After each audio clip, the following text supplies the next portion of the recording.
નમસ્કાર ખેડૂત મિત્રો, ખેડૂત પ્રિય ચેનલમાં આપનું સ્વાગત છે। બપોરના મહત્વના હવામાન સમાચાર એ પહેલાં ચેનલમાં નવા આવો તો સબસ્ક્રાઈબ કરી લેજો। દેશના કેટલાક રાજ્યોમાં 3 દિવસ સુધી રહેશે વરસાદ, હવામાન વિભાગે જારી કર્યું ઓરેન્જ એલર્ટ। દેશમાં હવામાનની પેટર્ન ઝડપથી બદલાઈ રહી છે। પહાડો પર હિમવર્ષા થઈ રહી છે, ત્યારે દક્ષિણના રાજ્યોમાં વરસાદે લોકોની મુશ્કેલી વધારી દીધી છે। આ સાથે જ ઉત્તર અને મધ્ય ભારતમાં લોકોએ ગુલાબી ઠંડીનો અહેસાસ શરૂ કર્યો છે। તે જ સમયે દિલ્હી એનસીઆરમાં પ્રદૂષણ હજુ પણ લોકો માટે એક સમસ્યા છે। પહાડી રાજ્યોમાં છેલ્લા ઘણા દિવસોથી સતત હિમવર્ષા થઈ રહી છે, જેના કારણે અનેક વિસ્તારોમાં જ્યાં તાપમાન માઇનસ થઈ ગયું છે ત્યાં રસ્તાઓ પર બરફ જમા થવાથી માર્ગો બ્લોક થઈ ગયા છે અને વાહન વ્યવહાર ખોરવાઈ ગયો છે।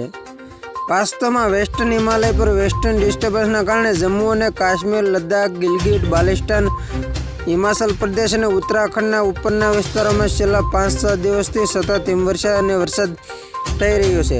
તેના કારણે તે વિસ્તારોમાં તાપમાનમાં સતત ઘટાડો જોવા મળી રહ્યો છે। ગુલમર્ગ સહિત અનેક વિસ્તારોમાં તાપમાન શૂન્યથી નીચે પહોંચી ગયું છે। હવામાન વિભાગના જણાવ્યા અનુસાર પહાડી વિસ્તારોમાં સતત ઘટી રહેલા પારાની અસર આગામી થોડા દિવસોમાં ઉત્તર અને મધ્ય ભારતમાં જોવા મળશે।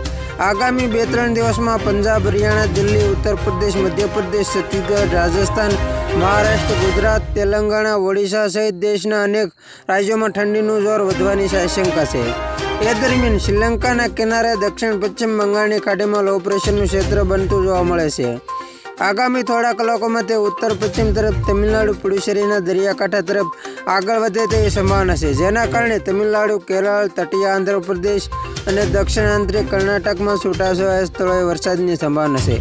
હવામાન વિભાગે તમિલનાડુ, પુડુચેરી અને કરાઈકલમાં 13 નવેમ્બર સુધી ભારે વરસાદ અને ગાજવીજ સાથે વરસાદની આગાહી કરી છે। ખેડૂત મિત્રો, ફરી વખત મળીશું નવી અપડેટ સાથે। ત્યાં સુધી જોતા રહો ખેડૂત પ્રિય યુટ્યુબ ચેનલ।